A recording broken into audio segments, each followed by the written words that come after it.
Welcome back to another training video using the UK Electrical Simulator.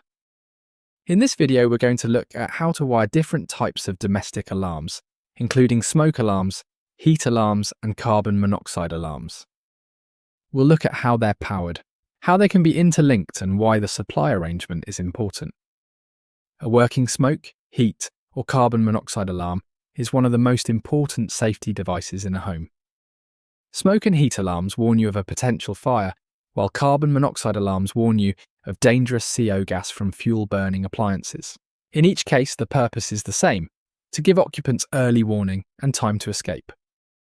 Battery smoke alarms started becoming available for homes in the 1970s, but mains-powered interlinked alarms became a building regulations requirement for new UK homes from June 1992. Later, BS 5839-6 provided more detailed guidance for domestic fire detection and alarm systems. Modern standards expect alarms to be correctly positioned, regularly tested, and in many situations mains-powered, battery-backed and interlinked. In England, new homes normally require mains-powered interlinked alarms, while rented homes must have at least one smoke alarm on every storey used as living accommodation. Scotland goes further, requiring interlinked alarms in all homes, including smoke alarms in circulation spaces and the main living area, plus a heat alarm in the kitchen. Because these alarms draw very little current, it might be tempting to feed them from almost anywhere. But the supply arrangement is important.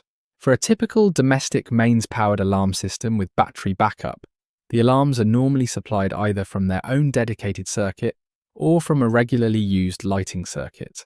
The supply must be permanent and must not be switched off by a normal light switch. Taking the supply from a ring final circuit through an FCU is not normally the preferred method for domestic smoke alarms, because the alarm circuit could be isolated too easily or overlooked. The aim is to make sure the alarms remain powered, are protected correctly, and that any loss of supply is noticed. So let's bring this into the simulator. There are two common practical ways we can demonstrate this. First, we'll show the alarms being supplied from an existing lighting circuit. On the workspace, we have a C5 bus protected by a 6-amp RCBO. A simple lighting circuit using a traditional ceiling rose and one-way switch, and a set of alarms located in different areas of the property. We have a smoke alarm in the hallway, a CO alarm in the living room, a heat alarm in the kitchen, another smoke alarm on the first floor hallway, and another in the attic room.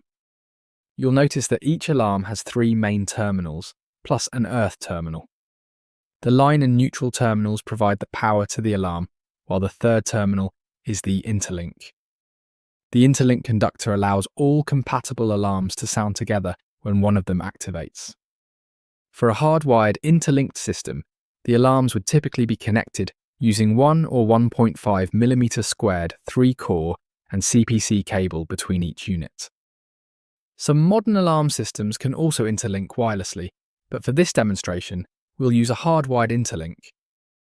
It is worth noting that smoke alarms, heat alarms, and carbon monoxide alarms can be part of the same interlinked system, provided the products are designed to work together.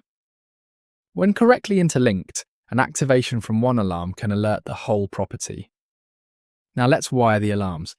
We'll take a permanent line, neutral, and CPC from the lighting circuit to the first alarm, and then continue the wiring through to the other alarms.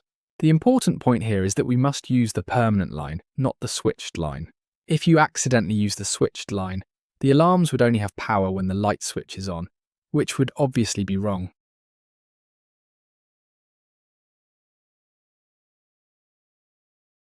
Once the circuit is energized, we can see power supplied to all 5 alarms. Each alarm has 2 main interactive features in the simulator. The first is the test button. When pressed, it activates a short alarm across all units, connected through the interlinked terminal. The second feature is the battery status. When the battery indicator is green, the backup battery is healthy and a green LED flashes. If the battery compartment is pressed, it turns red, representing a drained or removed battery. In that condition, the LED changes colour and the alarm gives a short warning sound every 60 seconds. If we look at the clamp meter, we can see a very low current draw. With all 5 alarms connected and the lamp also energized, the circuit is drawing around 187 milliamps. If we turn the lamp off, the alarm load drops to around 100 milliamps. That clearly shows why alarms can be supplied from a lighting circuit. They draw very little power.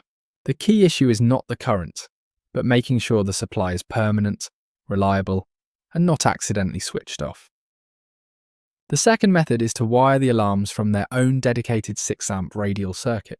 This can be a very clear arrangement because the alarm circuit is easy to identify at the consumer unit. If it trips, you can see exactly which circuit has been affected.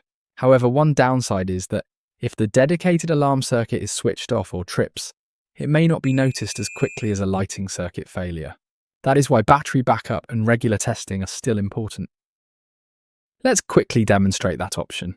We'll isolate C5, remove the ceiling rows and one-way switch, and then wire the line, neutral and CPC, from the dedicated alarm circuit to the first alarm, leaving the rest of the wiring as installed. Once energized, the alarm system works in the same way, but it is now supplied from its own dedicated radial circuit rather than from the lighting circuit. So to summarize, mains-powered domestic alarms are very low current devices, but the way they are supplied matters. They can be supplied from a regularly used lighting circuit or from a dedicated alarm circuit, depending on the design. Smoke alarms, heat alarms, and carbon monoxide alarms can also be interlinked, provided the devices are compatible and installed correctly.